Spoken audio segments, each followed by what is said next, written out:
what is, sorry, when total revenue is maximum, MR is also maximum.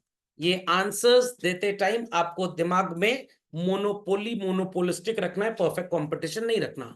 TR अगर maximum होता है बच्चों, तो क्या एमआर भी मैक्सिमम होता है? अभी भी देखा आपने थोड़ी देर पहले, एमआर क्या होता है? 0। तो आंसर इज फॉल्स।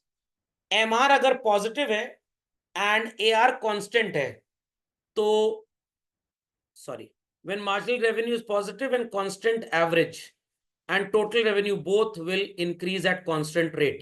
MR अगर पॉजिटिव है बच्चों, आई रिपीट, MR अगर पॉजिटिव है तो क्या TR और AR दोनों बढ़ेंगे? नो नो नो नो, दोनों गिरेंगे बेसिकली। समझ में आ गया? समझ में आ गया? तो क्वेश्चन जरूर कॉपी कर लीजिएगा। और फिर बच्चे कहते हैं बहुत टफ है। ध्यान से आप रीड करिए, डायग्राम पढ़िए, सब कुछ करिए, कुछ टफ नहीं है। तो थोड़ा सा 250 ग्राम 700 ग्राम से डाइवोर्स लेना पड़ेगा। नन भाई चलूं आगे? Copy doll, be quick be quick be quick be quick. चलो, कोई क्वेरी किसी की? Done all? लिख दिया भाई सबने? चलिए,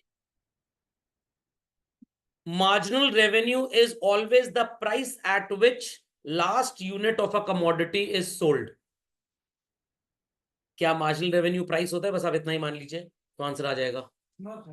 आगे पढ़ लीजिए अब, eight which last unit of a commodity is sold, मतलब एक यूनिट जिस पे बिकी। लास्ट मतलब ये नहीं कि 10 बेच रहे हैं तो 10वीं का जो प्राइस है वही एमआर है, नॉट एट ऑल।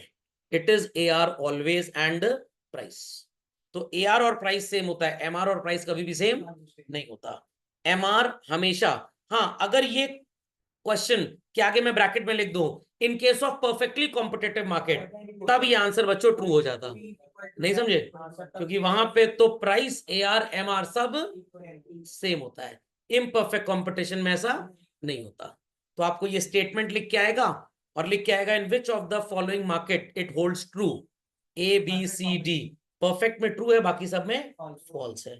तो बहुत सोचना पड़ता है एमसीक्यू के लिए, क्योंकि आदत तो रही नहीं नर्सरी से लेकर क्लास 8 तक एमसीक्यू आंसर करने की, और आए भी कैसे 2 कौड़ी वाले एमसीक्यू। समझ में आ गया? विच of the following is not वगैरह वगैरह।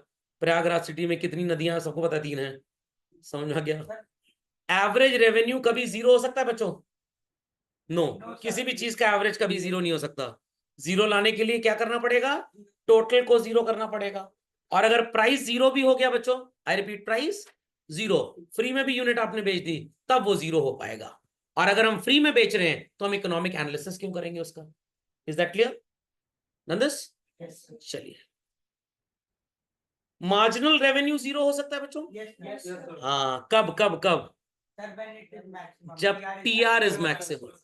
टीआर मैक्स होगा तो मार्जिनल रेवेन्यू 0 होगा।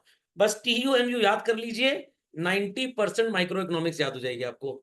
जो टीयूएमयू का बिहेवियर था वही टीपीएमपी का था, वही टीसीएमसी का था, वही टीआरएमआर का था।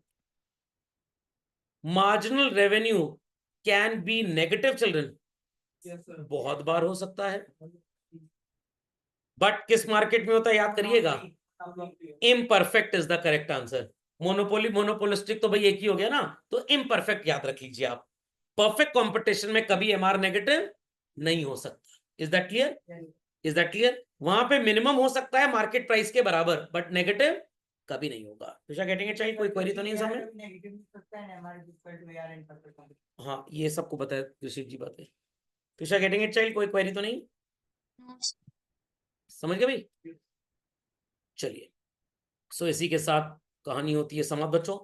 अगले लेक्चर में हम पढ़ेंगे न्यू चैप्टर। हेडिंग डाल लें सब लोग,